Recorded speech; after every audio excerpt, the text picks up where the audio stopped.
Oi gente, tudo bom? Hoje nós vamos falar do quarto livro do projeto Stephen King, que é O Iluminado. Eu tô com as minhas duas edições aqui, porque elas têm diferenças importantes. A da biblioteca, ela tem algumas páginas a mais, porque ela tem coisas que... ela tem cerca de 60 páginas a mais. Porque ela tem como se fosse 2 capítulos ou 2 adendos que o King tinha escrito e ficou perdido por muito tempo, até que um colecionador encontrou o manuscrito original de Iluminado e achou esses 2 capítulos, que são 2 atos, na verdade. Um ato antes dos acontecimentos do Overlook, bem antes, muito antes, né, desde da construção e tudo que já aconteceu lá dentro, mais pausadamente, mais detalhado, porque a gente não fica sabendo de todos os detalhes, só sabemos que muita coisa estranha acontece dentro desse hotel. E uma segunda parte, que é o segundo ato, que é após todos os acontecimentos do Overlook. Então, em Iluminado, nós vamos acompanhar uma família, o Jack Torrance, o Danny e a Wendy, que vão passar o inverno nesse hotel que fica fechado porque ele fica inacessível por causa da quantidade de neve que fica ao redor dele. Então fica completamente isolado de tudo e eles precisam de um zelador para cuidar desse hotel nessa época do inverno. O Jack, como tinha acabado de ser mandado embora da escola onde ele trabalhava, ele mais do que rapidamente aceita esse emprego, que consiste em manter o hotel inteiro, né? Não deixar que a neve e o inverno rigoroso destruam muito o hotel. Então ele tem que cuidar da caldeira e coisas assim. E ele fica sabendo na sua entrevista que o zelador anterior cometeu um crime de assassinato e suicídio. Ele matou a família inteira e se matou. Isso foi encontrado quando o verão acabou.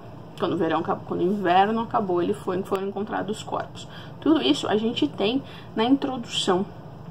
A gente fica sabendo de vários detalhes do hotel, inclusive aos poucos a gente vai descobrindo que muitas pessoas já morreram dentro desse hotel, mas, como o próprio King diz, não existe hotel que não seja mal assombrado. Então, até aí tá tudo dentro do normal. O Overlook é um hotel gigantesco. Muitas pessoas importantes já passaram por lá. Presidentes e coisas assim, não é? E é um hotel que é amado pelo gerente. O gerente tem um apego emocional por este hotel. E é um cara insuportável, esse gerente. Quando eles vão pra já assumir o cargo, eles conhecem o Dick, que é o cozinheiro do hotel, que é o Dick Halloran.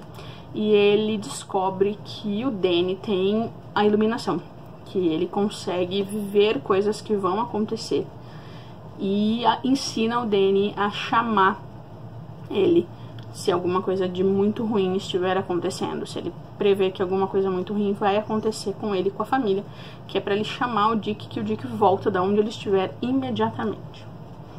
Feito isso, eles começam a viver neste hotel e tudo vai super bem, às mil maravilhas. O Jack é um escritor, então ele consegue escrever a peça dele, que ele não estava conseguindo escrever, consegue ter inspiração.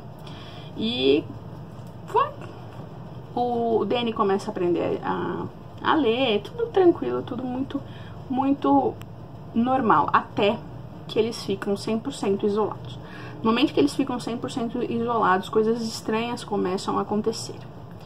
O Jack, que teve problema com bebida, ele tava 100% sóbrio e do nada ele começa a ficar louco, como se ele tivesse bêbado. Ele volta a agir como se ele tivesse bêbado, mas não existe bebida nesse hotel.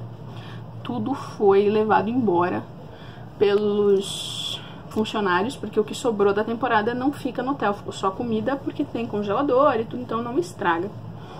Mas as bebidas são tiradas de todos os bares, então não tem aonde ele conseguir bebida, porque não tem como ele sair do hotel e não tem como ele achar bebida escondida dentro daquele hotel, é impossível. E ele começa a achar recortes de coisas que aconteceram no hotel, notícias, e ele vai começando a ficar cada vez mais alucinado com tudo aquilo. É como se uma força estivesse controlando todos os atos do Jack. Em meio a isso, o Danny começa a ver os fantasmas daquele hotel e ele começa a entender que o hotel não é legal, que o hotel é mau. E ele tenta de todas as formas fazer com que o pai dele enxergue o que está acontecendo, mas o pai dele começa a ficar cada vez mais violento e começa a voltar a ser o que ele era quando ele bebia. E isso começa a assustar não só o Danny, como a Wendy também. E aí chega num ponto onde ele percebe que ele precisa chamar o Dick. E ele chama o Dick sai da e pega o primeiro voo direto para o Overlook.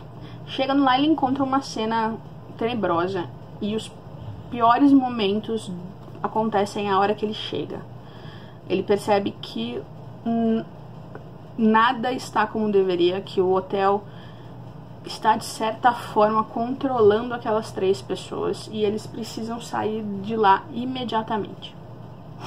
E é aí que toda a parte de ação desse livro acontece, porque até a última parte ele é extremamente lento. A gente acompanha o Tony, que é o amigo imaginário do Danny, mostrando pra ele tudo o que vai acontecer, mas o Danny não acredita no Tony, porque o Tony passou de um amigo imaginário que mostrava coisas bonitinhas para um amigo imaginário que mostra coisas terríveis, que provocam pesadelos absurdos no Danny. Então ele começa a não dar atenção. E o Tony vai mostrando e vai criando todo esse clima que a gente começa a ver que as coisas estão realmente saindo 100% do controle e que se algo não for feito, nada de bom vai sobrar. Tem uma cena que tanto no filme quanto no livro me destrói, que é a cena daquelas topiárias, sabe? Aqueles arbustos que a gente corta em formato de bichos e coisas. Gente, é uma cena que até hoje eu não consigo ler sem ficar com medo daqueles bichos, daquelas coisas. E a gente acompanha tudo isso, vê a transformação do Jack, vê a transformação do hotel principalmente. Porque pra mim, o personagem principal desse livro não é o Jack, não é o Danny, é o Overlook. É o Overlook que comanda tudo, é o Overlook que pega toda a sua carga de energia negativa e transporta pra dentro do Jack e corrompe ele. Que ele não é uma pessoa má, mas ele é uma pessoa muito manipulável e ele é muito aberto a coisas ruins, porque ele não é uma pessoa otimista, muito pelo contrário. Para ele, o mundo está contra ele e é por isso que as coisas nunca dão certo, não é pela incapacidade própria. Então o Overlook se aproveita dessa situação e cria todo esse mundo, transporta o Jack para um mundo onde ele queria viver, que na verdade não é o mundo dele, e a gente fica, é um hotel e ele tem uma capacidade de transformar tudo e todos. Então foi meu primeiro contato com o King. Eu acho que pra quem gosta de terror é uma ótima maneira de começar a ler o King e conhecer a escrita. Esse livro não é muito enrolado, o King é extremamente prolixo, a gente sabe disso, mas esse livro as coisas fluem de uma forma bem mais legal e tem coisas muito interessantes, como os recortes de jornal que o Jack acaba encontrando, e a gente vai acompanhando a história do hotel também. Por isso que eu acredito que o hotel foi criado para ser um personagem e não só um coadjuvante, não só o local onde todas as coisas acontecem. E nós temos 2 filmes desse livro. Nós temos o do Kubrick, que é o mais divulgado, que é o mais aclamado, e nós temos a versão do King. Por que nós temos a versão do King? O King odeia, e ele fala isso abertamente, a versão do Kubrick, porque o Kubrick meio que transformou a Wendy em uma pessoa que não deveria, né? Porque a personagem, ela foi inspirada na mãe do King, que era uma mulher extremamente batalhadora, e o que a gente vê no filme não é nada disso. Então ele acaba fazendo a versão dele, que na verdade é muito ruim. Eu prefiro a versão do Kubrick, mesmo algumas coisas tendo sido mudadas, ainda assim é um clássico e ainda assim é maravilhoso. Então eu recomendo, mas eu recomendo que vocês leiam primeiro o livro, em qualquer edição que vocês tenham, e depois sim assistam o filme, porque tem algumas mudanças importantes entre o filme e o livro, que inclusive, se o filme fosse igual ao livro, igualzinho, nós não teríamos Minto, se o livro fosse igual ao filme, nós não teríamos por que ter uma continuação, que é o Doutor Sono, que vai ter filme também. Ai, meu Deus. E é isso. Eu amo de verdade. É um dos meus livros favoritos do King. E olha que é uma coisa muito difícil eu escolher livro favorito do King. Então, se vocês já leram, vamos conversar. Me falem o que vocês acham, se vocês realmente acham que o Overlook é um personagem ou se ele tá ali só para que os fatos aconteçam. Me deixa nos comentários tudo. E a gente se vê no próximo vídeo.